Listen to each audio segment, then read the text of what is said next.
Hello and welcome back to Flabo education. मैं हूं अंकिता सिंह और आपका स्वागत है इस नई वीडियो में।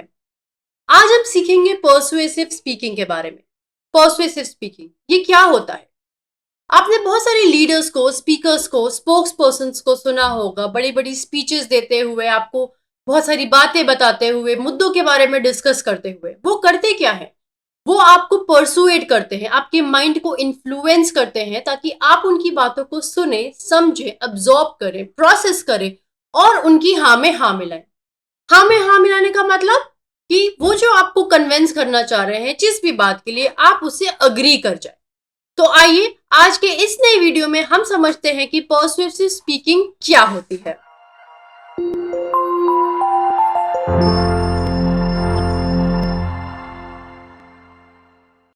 पर्सुएसिव स्पीकिंग ये एक तरीके की पब्लिक स्पीकिंग है जहां पे आप एक प्लेटफॉर्म पे, एक स्टेज पे खड़े होकर अपनी बात को अपनी ऑडियंस तक पहुंचाते हैं। पर्सुएसिव स्पीकिंग में बेसिकली आप लोगों के माइंड को इन्फ्लुएंस करने की कोशिश करते हैं ताकि वो आपकी बात को माने और आप जो भी उनसे जिस भी बात के लिए उनको कन्विंस कराना चाहते हैं वो इजीली उस बात से कन्विंस हो जाए। हर एक इंसान के अपने खुद के बिलीव्स होते हैं, वैल्यूज होते हैं, एक इकोसिस्टम होता है। आपको उस बिलीफ को, उस बिहेवियर को अपने मुताबिक कैसे कन्वर्ट करना है, उस कन्विंसिंग पावर को हम कहते हैं पर्सुएसिव स्पीकिंग। पर्सुएशन के 3 बेसिक पिलर्स होते हैं।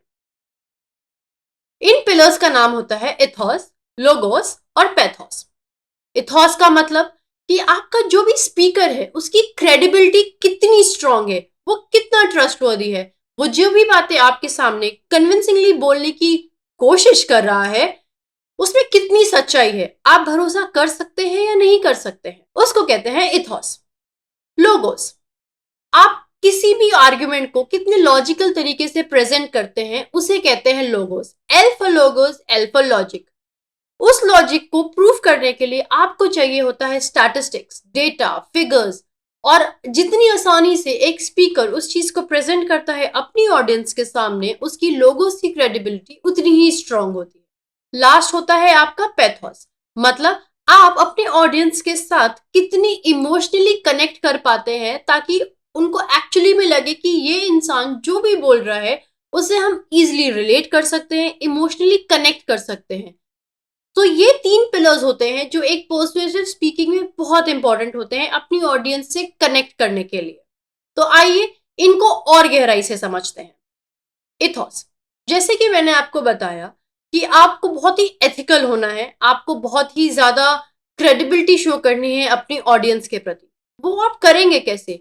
उस चीज को करने के लिए आपको एक ट्रस्ट बढ़ाना होगा अपने ऑडियंस के प्रति, जो कि आप कर सकते हैं अपनी कुछ पर्सनल स्टोरी शेयर करते हुए, अपने ऑडियंस के साथ थोड़ी सिमिलैरिटी कनेक्ट करते हुए, अपनी पोजीशन का इस्तेमाल करते हुए, जहां पे आप अपनी रेपुटेशन को, अपने एक्सपर्टीज को इजीली अपने ऑडियंस के सामने प्रेजेंट करेंगे।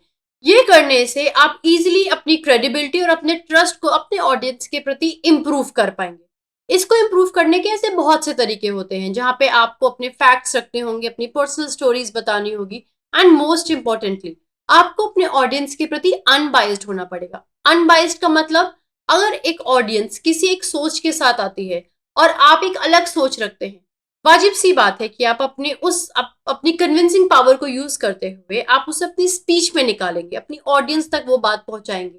लेकिन आपको इस बात की पूरी हिदायत रखनी होगी कि आपकी ऑडियंस उस चीज को उसी तरीके से एक्सेप्ट करे जिस तरीके से आप कर रहे हैं। आपको अपनी बातें थोपनी नहीं है, आपको एक कनेक्ट बैठाना है अपने ऑडियंस के साथ, अपने बातों को प्रूव करके साबित रखना है ताकि वो इजीली आपकी बातों से रिलेट कर पाए, कनेक्ट कर पाए और मान पाए। नेक्स्ट है आपका पैथोस। पैथोस का मतलब होता है इमोशनल एबिलिटी। आपने बहुत सारे ऐसे शोज देखे होंगे या रियलिटी शोज देखे होंगे जहां पे जो कंटेस्टेंट्स होते हैं वो अपने कुछ बैकग्राउंड के बारे में बताते हैं कि हम इस फैमिली से आए हैं या हम इन प्रॉब्लम्स को झेलते हुए यहाँ तक पहुंचे हैं। और आपने जजेस को देखा होगा कि वो बहुत जल्दी इमोशनल हो जाते हैं या रोने लग जाते हैं। क्यों? ऐसा क्यों होता है? ऐसा इसलिए होता है क्योंकि वो कंटेस्टेंट इमोशनल एबिलिटी दिखाते हुए अपने जजेस के साथ इजिली कनेक्ट कर पा रहा है और जजेस भी कहीं ना कहीं उस बात से रिलेट कर पाते हैं। क्यों? क्योंकि वो भी कुछ कष्टों के साथ, कुछ स्ट्रगल्स के साथ वहां तक पहुंचते हैं। तो वो जो स्ट्रगल की एक जर्नी होती है वो एक इमोशनल एबिलिटी क्रिएट करती है उस सिचुएशन में। सिमिलरली जब आप एक स्टेज पे होते हैं, आप जब अपनी स्टोरीज बताते हैं या अपने एक्सपीरियंसेस शेयर करते हैं या ऑडियंस के साथ कनेक्ट करने की कोशिश करते हैं, फॉर एग्जाम्पल आप ऑडियंस से भी पूछते हैं कि उनका एक्सपीरियंस कैसा रहा या उनकी सिचुएशन कैसी है या उनका स्टोरी लाइन क्या है, तो इस तरीके की कॉन्वर्सेशन से कनेक्ट बैठता है। उस कनेक्ट को ही कहते हैं इमोशनल एबिलिटी। आपने सुना होगा या आपने देखा भी होगा कि बहुत सारी स्पीचेस खत्म होने के बाद एक क्वेश्चन आंसर राउंड होता है या डिस्कशन राउंड होता है। वो इसीलिए होता है ताकि आपके और ऑडियंस के बीच में ये जो दूरी है एक स्टेज और ऑडिटोरियम तक की, वो इससे ब्रिज हो जाती है बहुत आसानी से। एक छोटा सा मुझे एग्जाम्पल और याद आ रहा है, जैसे कि कॉमेडी शोज होते हैं, आपने देखा होगा ऐसे बहुत से फेमस कॉमेडी शोज आते हैं जहाँ पे जो वहाँ की ऑडियंस है उनके साथ भी बातें की जाती हैं, उनसे सवाल किए जाते हैं या उनसे कुछ उनका एक्सपीरियंस पूछा जाता है। ये सारे तरीके सिर्फ और सिर्फ इमोशनल एबिलिटी के अलग अलग स्टेप्स हैं ताकि आप अपने ऑडियंस के साथ रिलेट कर पाए और ऑडियंस भी समझ पाए कि चलो ये इंसान ऐसा नहीं है कि बस आए, अपनी बात बोली और चले गए। नहीं, ये इंसान हमारे लिए यहाँ आया है, हमारी बात भी सुनेगा। सो इस तरीके से आप एक रिलेशन बना पाते हैं अपने ऑडियंस के प्रति। Last is logos. लोगोस जैसे कि मैंने आपको बताया, logical reasoning, stats, facts, data. आप क्वेश्चन पेपर लगाते होंगे लॉजिकल रीजनिंग के। क्यों लगाते हैं आप वो क्वेश्चन पेपर्स? इसलिए क्योंकि आप किसी एक प्रॉब्लम से उसका जब सोल्यूशन निकालते हैं, उस पर बहुत सारे लॉजिक्स डालते हैं, तो आपको ऑटोमेटिकली उसका सोल्यूशन मिल जाता है, राइट?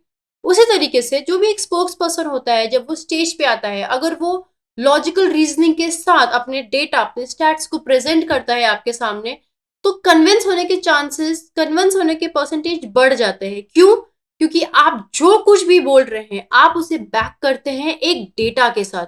ऐसे ही नहीं कि कुछ भी आके ABCD बोल दी, नहीं, ये AAQ है, उसका फुल रीजन आपके पास होता है। इसीलिए जब भी आप कुछ बोलते हैं तो उसके लिए थोड़ी सी प्रिपरेशन करते हैं। ये प्रिपरेशन टाइम में आपको अपना पैथोस, लोगोस, इथोस, इन सारी चीजों का ध्यान रखना है, अदरवाइज आप बिल्कुल भी अपने ऑडियंस के साथ कनेक्ट नहीं कर पाएंगे। लोगोस के लिए एक ज्यादा इंपॉर्टेंट बात यह भी है कि यू बीइंग एन एक्सपर्ट, अगर आप स्पोक्स पर्सन हैं, आप एक्सपर्ट है अपनी फील्ड में, तो आप बहुत सारे टेक्निकल वर्ड्स या जार्गन्स यूज करेंगे। लेकिन जो ऑडियंस वहां पे बैठ के आपको सुन रही है वो शायद इतनी नॉलेजेबल नहीं है, तो उस बात का ध्यान रखना है आपको और कंप्लीटली सिंपल लेमैन लैंग्वेज में आपको अपनी बात अपनी ऑडियंस तक पहुंचानी है। क्योंकि जब तक ऑडियंस को ये नहीं लगेगा कि ये स्पोक्स पर्सन भी हमारे बीच का ही एक इंसान है, वो आपके साथ कभी कनेक्ट नहीं कर पाएगी, कभी रिलेट नहीं कर पाएगी, एंड अल्टीमेटली आप जो भी बोलना चाह रहे हैं that would be of zero result. And I am very sure कि अगली बार आप जब भी कोई भी प्रेजेंटेशन या कोई भी स्टेज परफॉर्मेंस या पब्लिक स्पीकिंग करेंगे और इन बातों का ध्यान रखेंगे, तो आपकी बहुत सारी प्रॉब्लम बहुत इजीली सॉल्व हो जाएगी।